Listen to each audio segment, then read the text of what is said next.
기도하겠습니다. 하나님 아버지, 하나님의 은혜 가운데에 지난 밤을 보내고 또 새 아침을 맞습니다. 하나님께서 주신 은혜의 하루하루를 살아가고 있음을 깨달을 때마다 참 감사를 드립니다. 하오나 저희들 무슨 이유 때문인지 어느 날은 하나님의 은혜를 느끼며 감사하다가도 또 어느 날은 그러지 못할 때도 있습니다. 곰곰이 생각을 해보면 그 까닭은 우리의 삶이 내 마음에 들지 않아서일 것입니다. 내 만족, 내 기쁨이 기준이 되다 보니까 어떤 날은 하나님 앞에 감사하다가도 또 어떤 날은 실망하고 낙담하며 그리고 원망을 쏟아 놓을 때가 많습니다. 하나님, 저희의 생각이 잘못되었다는 사실조차도 깨닫지 못할 때마다 성령 하나님 은혜를 베풀어 주셔서 저희가 얼마나 하나님의 은혜 받은 존재로 살아가고 있으며 또 하나님의 크신 은총 가운데에 살고 있는 자인지를 잘 깨닫는 은총을 베풀어 주시기를 기도드립니다. 무엇보다도 하나님께서 저희의 삶을 붙드시고 인도하시고 날마다 복된 길로 이끄신다는 사실을 잊지 않고 기억하는 저희들이 되게 하여 주시옵소서. 하나님 아버지, 주님께서 저희들에게 베푸신 은혜를 따라 사는 것이 무엇인지를 말씀을 통하여 잘 알게 하여 주시옵시고 선한 목자이신 예수 그리스도께서 보여주신 은혜의 날들을 살아가는 저희들, 그 길로 순종하는 저희들 되게 하여 주시기를 기도드립니다. 저희들이 그러한 삶을 살아갈 수 있도록 말씀을 통해서 교훈하여 주셨고 그 뜻을 깨닫게 하여 주셨으니 감사합니다. 그 마음, 그 고백을 가지고 때로는 어려운 일로 저희들의 삶이 마치 어그러진 것과 같은 그런 날을 지날 때라도 주님이 주신 은혜를 소망하며 잘 견디어 갈 수 있도록 주여 함께하여 주시옵소서. 우리 성도들 어떤 상황에 있든지 그와 같은 은혜를 얻게 하여 주시기를 기도드립니다. 특별히 어떤 경우에는 저희가 믿음의 길을 함께 걷는 성도들과 또 구역 식구들과 또 주님께서 형제와 자매처럼 함께 믿음 생활하도록 곁에 두신 사랑하는 지체들에게 이야기할 수 있는 때도 있지만 더 힘든 때는 말할 수 없는 고통, 오히려 혼자 끙끙 앓고 때로는 시간이 지나기만을 바라는 때도 있사오니 하나님께서 저희들에게 은혜를 베풀어 주셔서 주님만 바라보며 견디어내는 것이 어떤 것인지를 경험할 때마다 오히려 주님을 더욱 기쁘시게 찬송하고 저희의 마음 가운데 주님이 함께 하셨음을 기뻐하며 주님께 영광 돌려드리는 귀한 시간들로 살게 하여 주시기를 기도드립니다. 하나님 아버지, 하나님께서 허락하여 주신 그 말씀에 기초하여 주님께서 주신 그 귀한 삶의 모본을 따라서 오늘도 이겨내야 될 것은 이겨내고 또 끊어내야 될 것은 끊어내며 주님 말씀 앞에 오직 순복하는 복된 날이 되게 하여 주시옵소서. 하나님, 저희 자신이 그러한 삶을 살아가기 위해서 애쓰고 수고할 때마다 말씀이 들려지게 하시고 깨우쳐지게 하시고 또한 그 말씀을 통하여 저희를 온전케 하시는 하나님의 은혜를 누리게 하여 주시옵소서. 하나님의 사랑으로 살아가는 저희들 성도들 앞에서 겸손하게 하시고 온유하게 하시고 무례하지 않게 하시며 오직 진리로 인하여 함께 기뻐하는 주의 백성들 되게 하여 주시기를 기도드립니다. 하나님, 저희 성도들 오늘도 어떠한 상황 속에 있는지 저희들 서로 다 알지 못하지만 믿음 안에서 교통하며 서로를 문안하며 하나님께서 베푸신 은혜 안에 하나 되어 손잡고 주님이 인도하시는 길로 나아가게 하여 주시기를 기도드립니다. 하나님, 특별히 병중에 있는 우리 교우들이 여러분 계십니다. 고통 가운데에 주님께서 여러 가지 방편을 통해서 저희를 고치시고 낫게 하시는 은혜를 경험할 수 있도록 도와주시옵시고, 특별히 치료의 길을 찾고 있는 이들 가운데 하나님 좋은 의료진들 만나는 복도 주시고, 또한 하나님께서 저희들 그 가운데에서 이끄시는 그 믿음의 길로 저희들 걸어가게 하여 주시기를 기도드립니다. 하나님 아버지, 외로운 중에 있는 교우들이 있습니까? 슬픔 속에 헤어나오지 못하고 있는 교우들이 있습니까? 아픔과 고통 중에 있는 교우들이 있습니까? 오직 주의 말씀과 인도하시는 은혜로 위로를 얻게 하여 주시옵소서.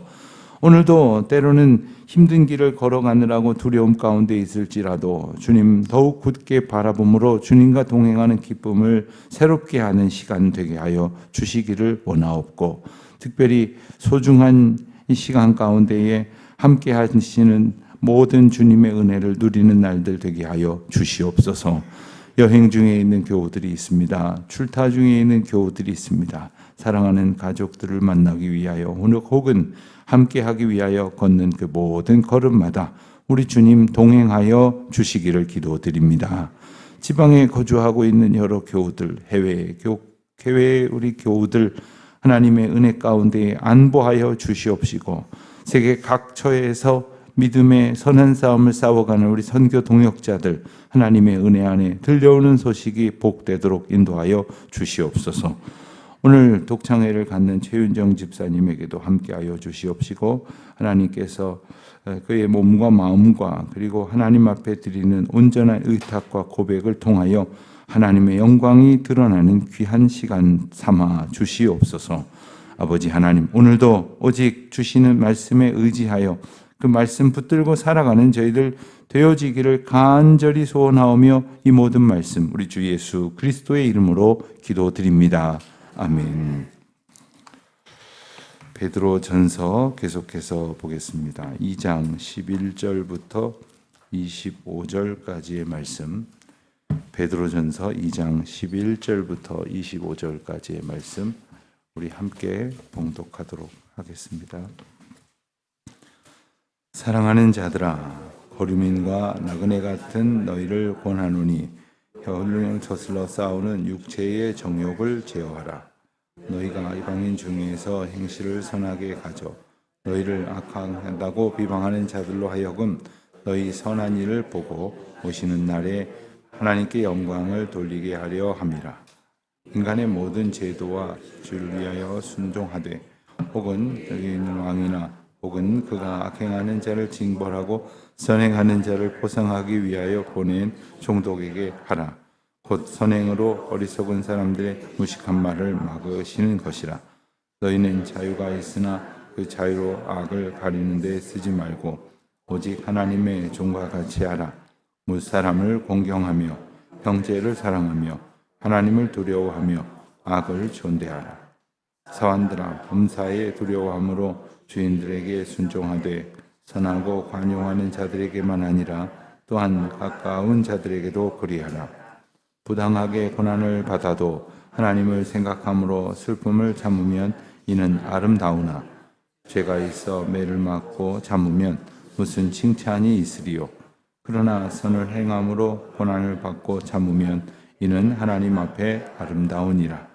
이를 위하여 너희가 부르심을 받았으니 그리스도도 너희를 위하여 고난을 받으사 너희에게 본을 끼쳐 그 자취를 따라오게 하려 하셨느니라. 그는 죄를 범하지 아니하시고 그 입에 거짓도 없으시며 욕을 당하시되 맞대어 욕하지 아니하시고 고난을 당하시되 위협하지 아니하시고 오직 공의로 심판하시는 이에게 부탁하시며, 신이 나무에 달려 그 몸으로 우리 죄를 담당하셨으니 이는 무리로 죄에 대하여 죽고 의에 대하여 살게 하려 하심이라. 그가 채찍에 맞음으로 너희는 나음을 얻었나니 너희가 전에는 양과 같이 길을 잃었더니 이제는 너희 영혼의 목자와 감독 되신 이에게 돌아왔느니라. 아멘. 흩어진 하나님의 백성들이 고난 가운데에 있는 중에 베드로 사도는 그들을 격려하고 위로하는 메시지로 이 베드로서를 써서 보냈습니다. 그 가운데 아주 중요한 핵심 메시지 중에 하나는 당신들은 하나님의 구별된 하나님의 택한 백성입니다 라는 메시지였습니다. 우리가 지난 시간에 2장 8절, 9절, 10절 말씀에서 특히 이 부분을 집중적으로 표현되어져 있는 것을 보았습니다. 하나님께서 우리를 택하시고 그리고 얼마나 거룩하게 삼으셨는지, 우리를 하나님의 백성 되게 소유하시는 은혜로 인도하셨다는 사실. 우리가 이전에는 하나님 나라 백성이라고 할 수 없었지만 이제는 하나님의 백성이 되었다는 사실. 이전에는 그렇지 못했지만 이제는 하나님의 긍휼을 얻은 자로 산다는 사실을 분명히 일깨워 주셨죠. 하나님의 백성은 특별합니다. 그런데 이 특별이라는 건 어떤 거냐 하면 무슨 우월적인 그런 의식을 이야기하는 것이 아니라 구별되었다는 뜻입니다. 거룩하게 구별하셨다 하는 뜻입니다. 그럼에도 불구하고 11절에서 읽은 것처럼 우리는 하나님의 구별된 은혜의 백성으로 살아가지만 이 세상 속에 살아가고 있습니다. 이 세상 속에서 그렇지 않은 사람들하고 섞여 살아가고 있습니다. 이 세상의 제도 속에서 거류민과 나그네 같은 그러한 사람들로 살아가고 있다 하는 것입니다. 그렇기 때문에 우리는 우리의 소망과 다른 그런 형편에 처하기도 하고 우리와 생각이 다른 사람들 틈바구니에서 분투하며 살아가야 합니다. 어떻게 살아가야 할까요? 우리의 영혼을 거슬러 싸우는 육체의 정욕을 제어하며 살아가야 한다. 한마디로 세상에서 휩쓸리기 쉬운 대로 살지 말라. 세상에서 사람들이 품는 욕망대로 살지 말라. 거룩하게 구별하신 하나님의 인도하심을 따라 살아가라 하는 거죠. 여러분, 우리가 하나님 인도하심과 하나님 주신 은혜에 감사하고 뜻을 두고 살아가지 않는 사람들하고 한참 뒤섞여 살아가다 보면 나도 모르게 그 사람들이 갖고 싶어 하는 것 나도 갖고 싶어 하고, 그 사람들이 가고 싶어 하는 것 나도 가고 싶어 하고, 그 사람들이 하고 싶어 하는 대로 하고 싶어 하게 됩니다. 하나님을 알지 못하는 사람들과 우리가 그게 같을 수 없음에도 불구하고 영향을 받는다는 것입니다. 그때에 우리가 무엇을 붙들고 살아가야 하는가를 일깨워 주시는 말씀이죠. 12절 보면은 이방인 중에서 행실을 선하게 가지라고 말씀하셨어요. 왜 우리에게 이 말씀을 강조하시느냐 하면 우리가 만나는 사람 중에는 우리를 선대하는 사람만 있는 게 아니라는 거죠. 여러분 주변에 교회 다니지 않고 하나님을 알지 못함에도 불구하고 여러분들이 교회 다니시는 것 때문에 아주 존중을 하시는 분들도 혹 계실지 모르지만 그렇지 않은 분들도 있다는 거예요. 오히려 그들은 뭐라 그러냐면 우리를 향해서 악행한다고 비방을 하는 사람들도 있다는 겁니다. 그런 사람들은 어떻게 대해야 되느냐? 똑같이 그들이 한 대로 행하는 것이 아니라 선한 일을 보이라는 겁니다. 그들 앞에 선한 일을 보일 때 하나님의 영광을 돌리게 된다. 즉 선한 일을 보일 때 참 저 사람들은 내가 이렇게 했는데 오히려 내가 기분 나쁘게 했는데도 오히려 선대를 하다니, 오히려 나는 악한 방법으로 택했는데 오히려 선으로 이것을 갚다니, 저 사람들이 믿는 하나님이라는 존재가 분명히 있기는 있나 보구만. 저 사람들이 믿는 믿음의 실체가 뭔가 있기는 있나 보구만 하면서 하나님이 우리와 함께 하심을 드러내는 것이, 드러나게 사는 것이 곧 하나님께 영광을 돌리는 것이다. 이렇게 말할 수가 있는 것입니다. 그럼에도 불구하고 우리는 끊임없이 어려움을 겪게 될 것입니다. 정말 착하게 살면 우습게 여기는 사람들이 있긴 있어요. 그러니까 착하게 살 필요 없다고 그렇게 말하고 그렇게 정말 행동하려는 사람들이 도처에 많습니다.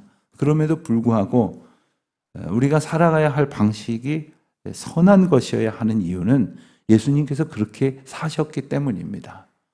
그리고 우리로 하여금 택하라고 말씀하신 그 선하다는 방법, 성경의 칼로스라고 하는 원어로 쓰여진 이 선하다고 하는 방식은 바로 예수님의 방식입니다. 예수님께서 요한복음에서 나는 선한 목자라 이렇게 당신을 정의하셨죠. 예수님 자신을 정의하시는 그 표현, 선한 목자라고 하실 때 사용하셨던 그 단어가 바로 오늘 본문의 선한 행실을 말하는 그 같은 단어입니다. 성경에 선하다라는 것이 많이 나오는데 이것은 한결같이 좀 못된 사람보다 착하다 이런 상대적인 인간의 비교급이 아닙니다. 하나님께서 하나님의 성품으로 예수님을 통해서 보여주신 그 온전하심이 바로 선함입니다. 그 거짓이 없으심, 악에 물들지 아니한 것이 선함입니다. 그런데 우리는 그저 저 사람보다는 저 사람이 착해, 이만하면 착하지, 내가 옛날보다 많이 착해졌어, 이런 식으로 자기가 기준을 정하고 있는데 그것이 아니라는 것이죠. 16절 이하의 말씀에 보면 13절부터 16절까지의 말씀을 보면 우리가 이 세상의 제도를 대하는 그 태도가 어떠해야 하는지를 말씀을 하십니다. 인간의 모든 제도를 주를 위하여 순종하라. 위에 있는 왕이나 혹은 그가 악행하는 자를 징벌하고 선행하는 자를 보상하기 위해 보낸 총독에게 그리하라. 이렇게 말씀을 하십니다. 여러분, 이 세상에서 우리가 이 말씀을 보면 온전히 그렇게 하겠다고 마음을 먹지 못할 때가 있어요. 왜 그럴 때가 있겠습니까? 지도자가 내 앞에 있는 어떤 정치적인 지도자 혹은 권세자들이 내가 생각하는 내 마음의 기준에 맞으면, 합당하면 당연히 따라가 줘야지, 순복해야지라고 생각을 하다가 그렇지 않으면 마음이 불편해집니다. 그렇게 하고 싶지 않아집니다. 그런데 문제는 그 기준이 자기 자신이라는 거예요. 자기 자신의 어떤 정치적인 신념, 견해 이런 것들에 기초를 하면 안 된다는 겁니다. 이게 하나님의 뜻에 기초해야 돼. 그것의 기준을 해야 한다는 겁니다. 로마서 13장에도 비슷한 말씀이 나옵니다. 위에 있는 권세에 순복하라. 아니 그러면 독재자에게도 순종하란 말입니까? 아니 그러면 나치 히틀러 같은 김일성, 김정일, 세습 체제 그리고 김정은에 이어지는 그러한 이 세상에서 가장 악한 그러한 권력자에게도 순복하란 말입니까? 여러분, 이 말씀 가운데에서 우리가 분명히 기억해야 될 것은 그들 또한 그 모든 권세자들 또한 하나님의 주권 가운데 있음을 우리가 기억해야 돼요. 하나님께서 그 과정 속에서 이끌어 가시는 주권을 우리가 신뢰한다는 것은 그때마다 개별적으로 내가 yes or no를 판단하는 것이 아니라 하나님 앞에 그 판단을 유보하고 오직 이 권세 앞에서 내가 가져야 될 태도, 때로는 부당한 것이어도 그것을 지킴으로 하나님의 백성은 하나님을 기준하여 산다라고 하는 사실을 분명히 알아야 합니다. 여기 두 가지를 특별히 기억을 해야 하는데요. 한 가지는 예를 들면 여러분들하고는 좀 관련이 좀 적을 일일 수도 있는데 수년 전부터 목회자나 교회에서 봉급을 받는 그 사역자들에 대한 과세 문제가 아주 여러 해 동안 시끄러웠습니다. 교회는 저항을 했고 많은 목사님들은 반대를 했지만 그럴수록 세상 사람들은 뭐라 그러냐면 대부분 다 동의하지 않았어요. 아니 자기들은 왜 세금을 안 내냐? 당신들은 이 나라 국민이 아니냐? 왜 모든 사람들이 지켜야 되는 그 세법을 지키지 않느냐? 이랬던 거죠. 물론 여기에는 여러 가지 논란도 있을 수 있습니다만 그 수년간의 논란 끝에 어느 정도 제도가 정비되어지고 또 충분히 받아들일 만한 그 제도에 가깝게 되었을 때 이제 결국 채택이 되어서 지금 시행이 되고 있습니다. 자, 그럴 때 그 제도가 사실 성경을 거스린다거나 아니면 우리의 신앙생활을 심각하게 침해하는 것이 아님에도 불구하고 반대했던 이유가 뭡니까? 당장 우리에게 이전보다 손해가 될 것이라는 생각이었다면 혹은 기분 나쁘다면 아니면 교회를 통제하려고 든다고 오해하는 것에서 기초했다면 그건 잘못됐다는 것이죠. 또 거꾸로 순복하라고 해서 권세자들이 하나님의 뜻을 어그러뜨리는 일들을 행하는 것 앞에서도 순복해서는 안 됩니다. 마땅히 저항을 해야 합니다.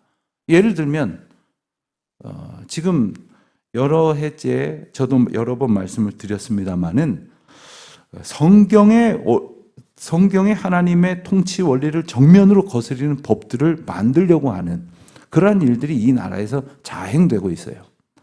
서구 여러 나라에서는 이미 그러한 제도가 들어왔다고 말을 하지만 남들이 죄를 짓는다고 우리가 또 똑같이 죄를 지어야 할 일은 하나도 없습니다. 다른 여러 가지 사회 제도는 성경의 큰 범주 안에서 여러 가지 가능성을 두고 있는 것이지만 성경을 거스리는 그러한 법령 앞에서의 순복을 말씀하시는 것이 아니라는 거예요. 18절 이하의 말씀을 보면 같은 맥락에서 사환들아 범사에 두려워함을 종들아 말하는 거죠. 주인에게 순종하고 선하고 관용하는 자들에게뿐 아니라 또한 까다로운 자들에게도 그리하라. 같은 맥락입니다. 자, 회사에서 사람들이 일을 하는데 열심히 일하다가 자기 기분 나쁘면 이렇게 좀 비켜섭니다. 최선을 다하지 않습니까? 그러면 그 이유를 무엇인지를 생각해 봐야 합니다. 다 자기 기분에 따라 움직여요. 그런데 그럴 때에도 순복하라 하는 이유는 뭡니까? 자기 기분대로 주어진 일을 하는 게 아니라 나를 보내신 이의 주권 가운데서 그 일을 하라. 아주 괴팍한 상사를 만나면 더욱 그리하라 하는 겁니다. 첫째 며느리는 교회 안 다니고 둘째 며느리는 교회를 다니는데 오히려 제사를 둘째 며느리가 더 정성껏 준비를 한다. 처음에는 우리 둘째 며느리는 교회를 다니는 건가 안 다니는 건가 할런지 모르겠지만 하나님께서 주시는 그러한 가족을 사랑하고 어찌하든지 이웃을 섬기고 또한 가족 일가 친척들을 복음 안에서 섬기려는 그러한 하나님의 인도하심 가운데에 그것을 순복했다고 한다면 시간이 지나면 그 드러나게 돼 있다는 거예요. 그런데 자기 마음에 드는 것은 아주 기쁨으로 따라가는 척하다가 자기 마음에 들지 않는다고 해서 거스리는 것은 오히려 우리가 믿는 하나님을 욕되게 하는 상황을 만날 때가 적지 않다는 겁니다. 이 모든 판단의 기준은 하나님께 있다는 것. 19절에 보면 부당하게 고난을 받아도 하나님을 생각함으로 슬픔을 참으면 이는 아름답다. 지극히 또한 개인적인 차원에서 신앙생활을 하다가 고난을 받는 것까지 이제 언급을 하고 있습니다. 슬픕니다. 괴롭습니다. 고난을 당하는 일이 무엇이 좋겠습니까? 그런 하나님을 생각하는 겁니다. 하나님께서 무슨 뜻을 가지고 계셔서 내가 이 과정을 통과하게 하시는가? 그것을 생각하면서 참는 것, 그것은 아름다운 것이라. 가장 복되고 귀한 것이라고 말씀을 하셨어요. 우리가 죄가 있어서 매 맞을 때 무슨 좋은 소리를 들을 수 있겠습니까? 그러나 선을 행하다가 고난을 받고 참으면 하나님 앞에서도 아름답고 사람들 앞에서도 떳떳합니다. 결국은 하나님의 영광이 드러나게 되어 있다는 것입니다. 그러니 매를 맞고 안 맞고에 주목하기보다는 우리가 선을 행하고 그렇지 아니하고에 더욱 주목하라. 갈라디아서 6장 9절 말씀을 보면 우리가 선을 행하되 낙심하지 말지니 피곤하지 아니하면 때가 이름에 거두리라고 말씀을 하셨어요. 우리가 선을 행해야 거둘 수 있는 겁니다. 선한 씨앗을 뿌려야 선한 열매를 맺는 건데 그 과정 가운데에 에이 모르겠다, 집어치우고 싶다라고 생각할 만한 일들이 참 많이 있다는 거예요. 왜냐하면 피곤하거든요. 왜냐하면 때가 이르지 아니하여 조급해지거든요. 우리가 낙심하게 되거든요. 우리가 우리 마음대로 하다가 그냥 집어치워버리고 싶을 때가 있거든요. 그러나 그리스도를 의지함으로 참으면 하나님께 영광이 되겠다 하시는 말씀입니다. 21절입니다. 이를 위하여 너희가 부르심을 받았으니. 그렇습니다. 바로 이러한 하나님의 역사. 어찌하든지 우리의 부족한 삶에서 하나님을 바라보고 하나님 주신 말씀을 의지해서 내가 어떻게 좀 착하게 살아보자는 것이 아니라 선한 목자이신 예수 그리스도를 붙들고 소원함으로써 견디어내는 것. 그것이 우리를 부르신 하나님의 목적이고 우리를 인도하신 하나님의 이유다 하는 것입니다. 그렇게 비록 우리가 고난을 당한다 할지라도 하나님께서는 그 시간 그 과정을 통해서도 그리스도를 드러낸다는 거예요. 그리스도가 나타나신다는 것입니다. 사랑하는 성도 여러분, 바로 예수님께서 그러한 삶을 사셨습니다. 바로 예수님께서 도무지 용납할 수 없는 하나서부터 열까지 몽땅 다 부당한 그러한 상황 속에서도 십자가를 지셨습니다. 오직 하나님의 인도하심 때문이었습니다. 하나님의 인도하심이 거기에 있었기 때문이었습니다. 하나님의 인도하심 때문에 예수님께서 견디신 것처럼 오늘도 우리가 이 땅을 살아가면서 우리가 붙들어야 될 것은 하나님의 길, 하나님의 인도하심, 예수 그리스도께서 걸으신 그 길. 우리가 그 길을 알지 못할 때는 마치 망망대해에 어디로 헤엄쳐 가야 할지를 모르는 것처럼, 정말 길도 방향도 없는 그런 사막에서 우리가 어디로 가야 할지 모르는 것과 같은 그런 인생을 살 수밖에 없었지만, 너무나 놀랍게도 감사하게도 예수님께서 우리 앞으로 걸어가 주셨어요. 그래서 예수님이 길이 되어 주셨어요. 우리는 그 길로 예수님을 따라서 걸어가면 되는 것이기에, 오늘도 예수님은 어떻게 사셨을까? 어떻게 걸으셨을까? 어떻게 생각하셨을까? 예수님이라면 어떻게 하셨을까? 묵상하는 가운데 오늘도 믿음의 길에서 하나님께 영광 돌리는 시간 살아가시기를 축원드립니다.